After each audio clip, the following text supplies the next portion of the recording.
जय श्री राम दोस्तों। Welcome back to my channel Jitu horror talks, जहां हम आपको सुनाते हैं कुछ ऐसी कहानियां जो किसी की आप बीती हैं। हमारी सारी सुनाई गई कहानियों से आप लोग सीख ले सकते हैं, जिससे किसी और की करी हुई गलती आप ना दोहराएं। आप लोग हमारे चैनल को बहुत प्यार दे रहे हैं, जिससे हमारी रीच काफ़ी अच्छी हो रही है। ऐसे ही हमारे साथ जुड़े रहें, और अगर आपके पास भी आपका कोई ऐसा रियल हॉरर या सुपरनेचुरल इंसिडेंट है तो आप ऊपर स्क्रीन पर दिख रहे मेल आईडी पर रिकॉर्ड करके भेज सकते हैं, और मैं जीतू आपकी आप बीती लोगों तक पहुंचाऊंगा, ताकि आपके साथ हुआ हादसा किसी के लिए सीख बन सके। दोस्तों, जो कहानी आज मैं आप लोगों को सुनाने जा रहा हूँ वो मेरे खुद के कज़न के साथ हुई थी। तो इस घटना को मैंने बहुत ही करीब से देखा है, और इस कहानी का एक एक हिस्सा सच है। ये घटना आज से 3 साल पहले हुई थी, जब मेरे कज़न ने बस अपनी इंजीनियरिंग ख़त्म करी थी और उसको कोविड रेस्ट्रिक्शंस के कारण करियर स्टार्टिंग वर्चुअली ही करनी पड़ी थी। वो एक बहुत ही प्रोमिनेंट आईटी कंपनी के अंदर SD1 के तौर पे ज्वाइन किया था। वो अपने घर में से पहला इंजीनियर था, तो उसके घर में हर कोई खुश था। जब उनके मम्मी पापा ने ये चीज़ हमारी फैमिली को बताई तो हम लोग भी बहुत खुश हुए। उसके जॉब लगने के बाद मेरा ट्रांसफ़र भी दिल्ली में हो गया था, तो मैं भी मेरे कज़न के घर के अंदर रह रहा था। एक सुबह मेरी आंख खुली जब मेरे कज़न की मम्मी के ज़ोर ज़ोर से चिल्लाने की आवाज़ आई। तो मैं भागकर बालकनी में आया और नीचे देखा कि चाची अपने पड़ोसियों से लड़ रही हैं। मेरा कज़न भी वहीं बालकनी में खड़ा होता है। तो मैं उससे पूछता हूँ कि भाई क्या हो गया है, चाची जी ऐसे लड़ क्यों रही हैं। मेरा कज़न बताता है, भाई ये पड़ोसियों ने नीचे पता नहीं कार के बिल्कुल सामने कुछ तो 2 नींबू डाल रखे हैं सिंदूर लगा के, और 14 टीके भी लगा रखे हैं। मम्मी ने आज CCTV कैमराज भी चेक किया, उसके अंदर ये दोनों जो नींबू डाले थे, ये नींबू डालने वाले का चेहरा आया हुआ है। तो इस वजह से मम्मी इन पड़ोसियों से लड़ रही हैं। उन्होंने मुझे तो ऊपर भेज दिया, मैं भी उनके पीछे पीछे गया था, पर वो बोली कि ऐसी उल्टी सीधी चीज़ों से तू दूर रहा कर। मैं मेरे कज़न को बोला, भाई चाची जी सही बात कह रही हैं, लोग आजकल बहुत घटिया हैं और अपने आप पता नहीं क्या ऐसा गंदा गंदा किसी के उतारे करते रहते हैं, या कुछ ऐसी अपनी बलाएं दूसरों के ऊपर छोड़ देते हैं। वैसे भी आज दशहरा है, कहीं बेकार में कुछ ऊपर नीचे हो गया ना तो दिक्कत हो सकती है। थोड़ी देर में चाची जी ऊपर आ जाती हैं और बोलती हैं, बेटा देख लिया कितने घटिया लोग हैं, किसी का घर का सुख चैन से देखा नहीं जाता। मैं हाँ में सिर हिलाता हूँ और बोलता हूँ, चाची जी छोड़ो, आप क्यों इन लोगों की वजह से बेकार में अपना मूड ख़राब कर रहे हो। आज तो वैसे भी दशहरा है, त्यौहार का दिन है, खुश रहो सही से। सारा दिन तो सही से बीता, पर अगर कहते हैं ना कि किसी को आपकी खुशी मंजूर ही ना हो तो, या मैं पर्टिकुलरली कहूँ कि अगर शैतान को आपकी खुशी मंजूर ना हो तो कुछ ना कुछ तो हो ही जाता है। उस दिन पता नहीं क्या हुआ कि मेरा कज़न रात को पूजा करने के बाद चाची जी से कुछ तो बात कर रहा था, पर एकदम से पता नहीं किस बात पर वो चाची जी से बहुत ज़्यादा झगड़ जाता है और गुस्से में भागकर छत पर जाता है। मैं भी मेरे कज़न के साथ साथ ऊपर जाता हूँ। तो मेरे वहाँ पहुँचने पर वो मुझे बोलता है, भाई मुझे यहाँ ना कोई नहीं समझता है। मैं तो भगवान से यही प्रार्थना करता हूँ कि दुनिया में अगर कोई सबसे बुरी चीज़ हो सकती है ना, तो बुरी चीज़ मेरे साथ हो जाए। मैं उसको समझाता हूँ, भाई बेकार की बात छोड़ दे, चाची जी वैसे भी तेरी बहुत केयर करती हैं, तू ऐसे वैसा कुछ भी मत बोला कर। मेरे सही से समझाने के बाद वो मान जाता है और चाची जी से सही से जाकर बात करता है। थोड़ी देर बाद वो बाहर चला जाता है कि रामलीला मैदान में वो रावण देखकर आएगा, तो सब मान भी जाते हैं। उसके बाद हम सब ने रात के करीब 10 बजे उसे वापस घर में आते हुए देखा। वो जब घर में आया तो उसके हाथ में एक पार्सल था, जिसमें थी जलेबियाँ। चाची जी बोलती हैं, अरे ये क्या ले आया तू। तो वो बोलता है कि अभी मैं जब नीचे से ऊपर आ रहा था तो 2 आदमी खड़े थे नीचे काले कपड़े पहनकर। उन्होंने बोला कि तुम्हारी मम्मी ने मंगाई हैं तो ये ऊपर ले जाना। तो मेरे को लगा कि हाँ आपने मंगाई होंगी। चाची जी बोलती हैं, जलेबियाँ? पर मैंने तो कोई जलेबी नहीं मंगाई है। वो एकदम से खड़ी होती हैं और बाहर भागकर बालकनी में देखती हैं, तो बालकनी से नीचे देखने पर उनको कोई भी वहाँ पर नहीं दिखाई देता। चाची जी पूछती हैं, तू कुछ खाया तो नहीं ना इसमें से। तो मेरा कज़न बोलता है, हाँ वो मैं नीचे से आ रहा था ना, तो आते टाइम मेरे को ये काफ़ी अच्छी दिख रही थी, तो मैंने एक पीस उठाकर खा लिया।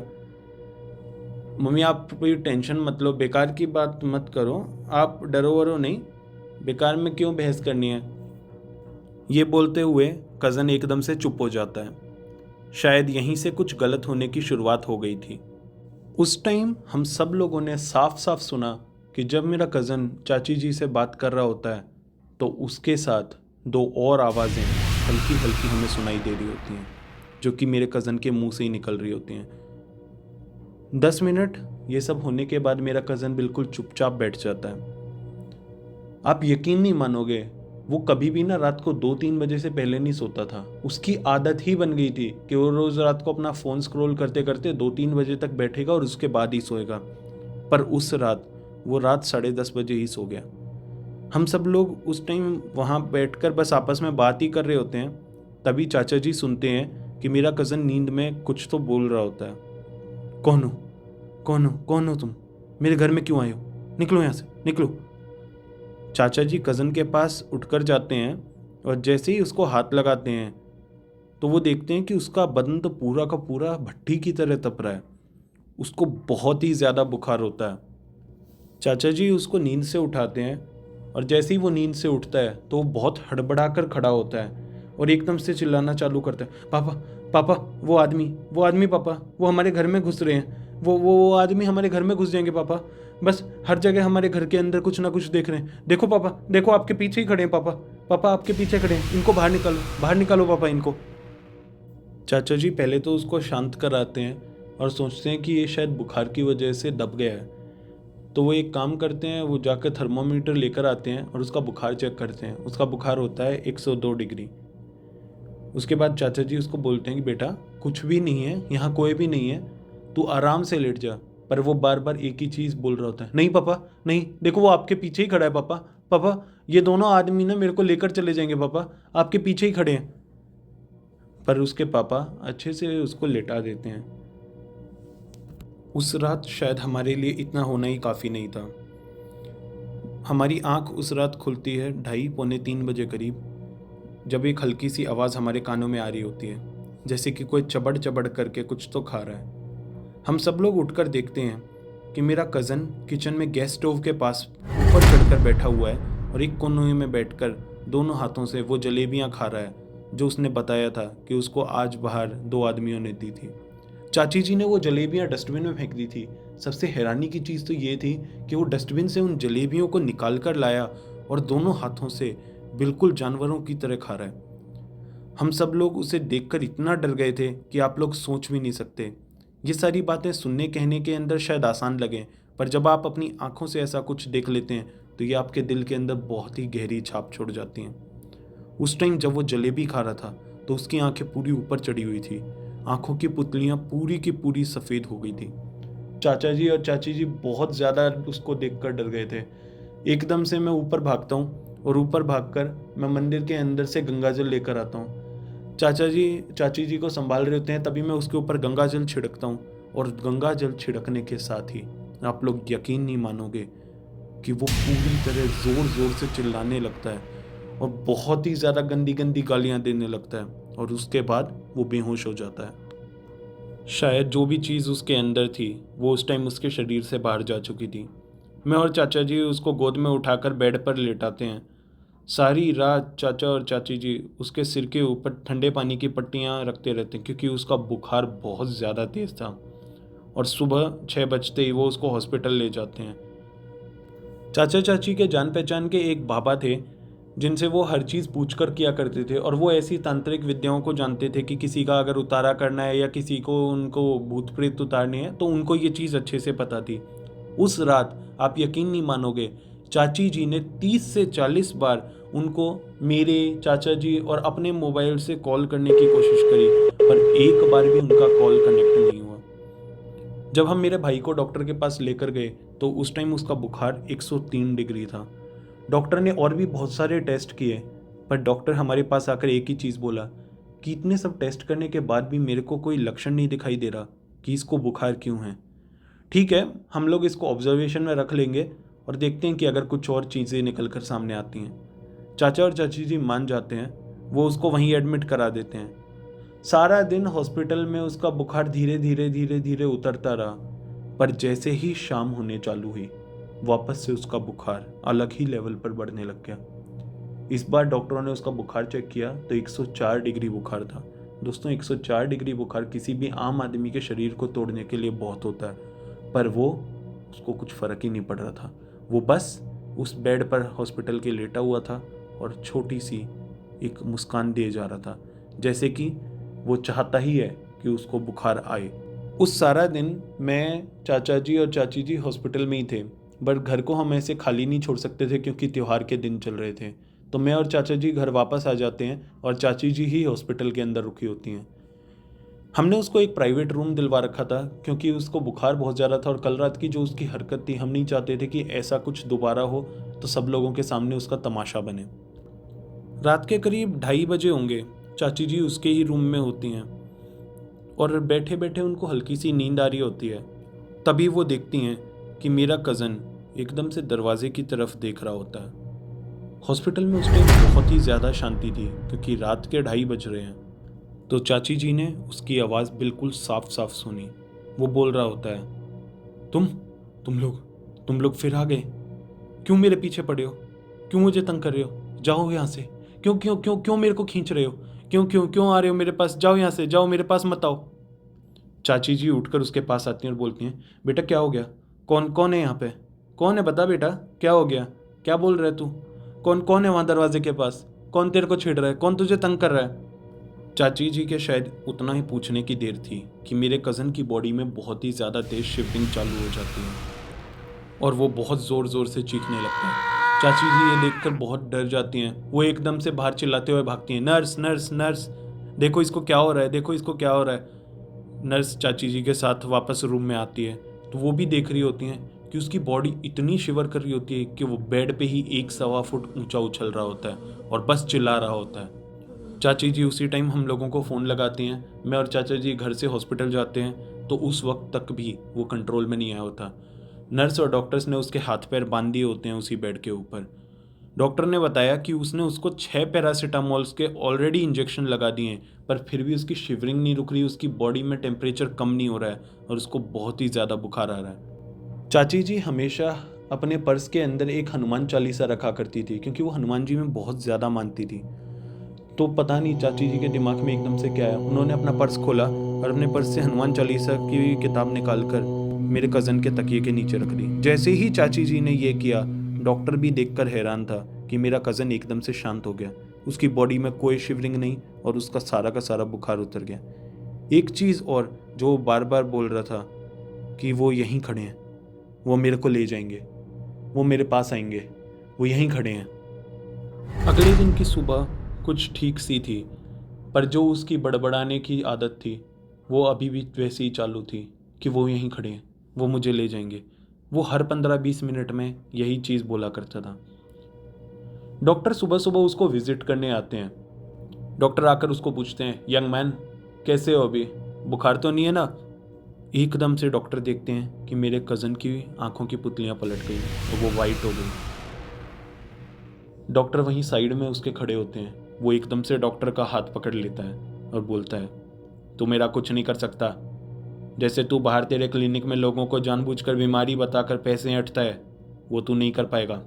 निकल जाए यहाँ से, मैं इसको लेकर जाऊँगा, तू बस देखता ही रह जाएगा। डॉक्टर के साथ ही ये सब लोगों ने भी सुना और मैं उस वक्त वहीं था। आप यकीन मानिए, मेरी आंखों में जो उस वक्त मेरे कज़न को देखकर डर बैठ गया, आज भी मैं अगर उस चीज़ को याद करता हूँ तो मेरे को ये चीज़ आज भी डरा देती है। चाचा जी तब तक वो बाबा जी के घर पर चले गए थे जिनको चाची जी लास्ट टाइम रीच आउट करने की कोशिश कर रही थी। उनको अपने साथ हॉस्पिटल ले आते हैं। जब बाबा हॉस्पिटल में आते हैं तो चाची जी उनको बताती हैं कि बाबा देखो, इसने कल रात से ये सब हरकतें कर रहा है और उस दिन वो जलेबियाँ खाई, पता नहीं कौन तो 2 आदमी इसको बार बार नज़र आ रहे हैं। तभी मेरा कज़न एकदम से बेड पर बैठता है और कुत्ते की तरह गुर्राने लगता है। और ऐसा है नहीं कि एक कुत्ते की, 2 कुत्ते की आवाज़ें होती हैं और वो बस उन बाबा को देखकर गुर्राए जा रहा होता है। बाबा जैसे ही मेरे कज़न की तरफ आगे बढ़ते हैं तो उनको बोलता है, बाबा क्यों आए यहाँ? अपने आप को बहुत बड़ा तांत्रिक समझता है? निकल जाए यहाँ से, नहीं तो तेरी औकात दिखाने में तेरे को 2 मिनट लगाऊंगा। मेरे आगे तू खड़ा नहीं हो सकता है। हम इसको लेकर ही जाएंगे। हम यहाँ पर बैठने नहीं आए हैं, हमें भेजा गया है। और वो ज़ोर ज़ोर से हंसने लगा। बाबा बोलते हैं, तुम यहाँ से जाओगे और ज़रूर जाओगे। तुम्हें मेरे बालाजी महाराज की ताकत का नहीं पता।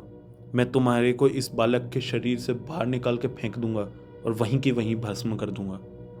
ये सब कुछ डॉक्टर की आंखों के सामने ही हो रहा था। और जैसे ही मेरे कज़न ने डॉक्टर को उसकी सच्चाई बताई तो डॉक्टर अपने आप ही समझ गया था कि ये केस साइंस का केस नहीं है।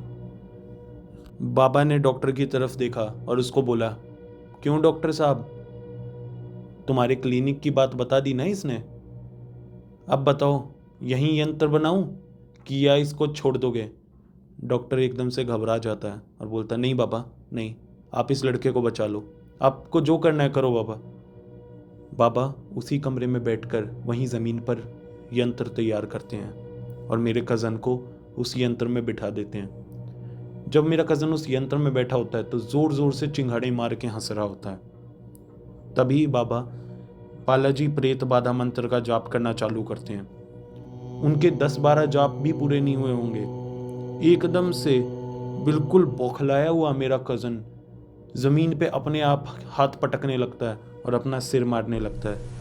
ये सब मेरी आंखों के सामने जब हुआ, मैं इतना ज़्यादा घबरा गया था कि मैं खुद भी एक बार चाचा जी का हाथ ज़ोर से पकड़ लिया था। पूरे हॉस्पिटल में सिर्फ उस समय एक ही आवाज़ गूंज रही थी और वो थी मेरे कज़न की चीखों की आवाज़। उन बाबा ने अपनी सिद्धियों से उन प्रेतों को बाहर बुलाया तो पता चला कि वो प्रेत नहीं, वो 2 जिन हैं जो उनके ही एक पड़ोसी ने उनके ऊपर छोड़े थे उनकी कामयाबी को देखकर। जब वो जिन मेरे कज़न के शरीर में आते हैं तो वो बताते हैं कि हम अपनी मर्जी से नहीं आए, हमें भोग चढ़ाया गया था, हमें इस लड़के के लिए मारण क्रिया के साथ यहाँ भेजा है और हम अपना काम करे बिना यहाँ से नहीं जाएंगे, हम इस लड़के को मार देंगे। ये लड़का बेवकूफ़ था, पहले हम इसके पापा को लेने आए थे, हम इनके घर का विनाश कर देना चाहते थे, पर इस लड़के ने वो जलेबी अपने आप ही खा ली। इसके पापा को जलेबी बहुत पसंद थी, इसलिए हमें उन जलेबी के साथ ही इस घर में भेजा गया था। बोलते हैं, मैं तुम्हें ये नहीं करने दूंगा, तुम्हें बालाजी की शक्ति का एहसास नहीं है, मैं तुम्हें वहीं की वहीं भस्म कर दूंगा, तुम यहाँ पर कुछ भी नहीं कर पाओगे और इस लड़के को भी मैं तुमसे आज़ाद करवाऊंगा। वो जिन ये सुनकर बहुत बहुत ज़ोर से हंसने लगते हैं और उस समय साफ साफ मेरे कज़न के अंदर से 2 अलग अलग आवाज़ें आ रही होती हैं। वो बाबा पूजा पाठ करते करते मेरे कज़न के एकदम से बाल पकड़ते हैं और बाल पकड़कर ज़ोर से हाथ से खींचते हैं। उनके हाथों में मेरे कज़न के 5 से 6 बाल आ गए होते हैं। वो बोलते हैं मेरे पिताजी को भी ऐसे ही जिन्नों का इलाज करवाने के लिए बुलाया गया था।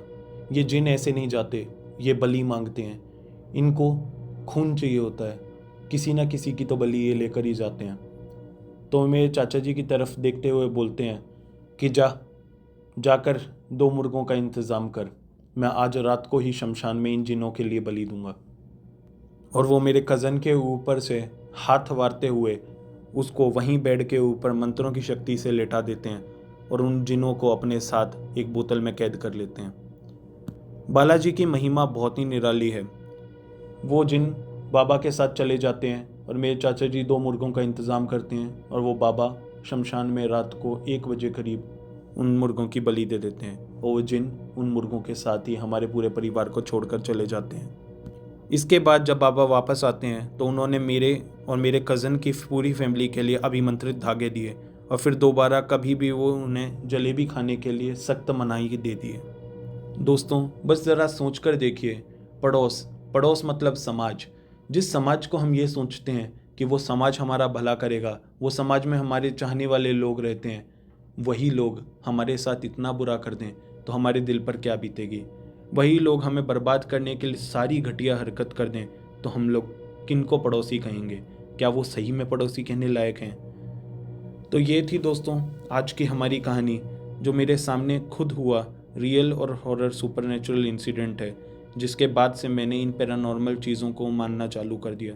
ये मेरी लाइफ का सबसे पहला ऐसा इंसिडेंट था जो मैंने अपनी आंखों के सामने देखा था।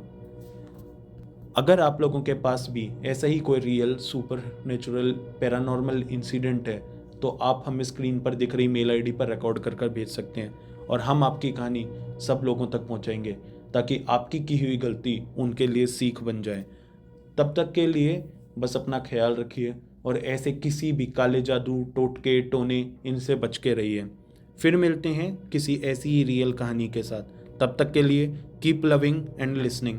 Please like, share and subscribe my channel Jitu horror talks.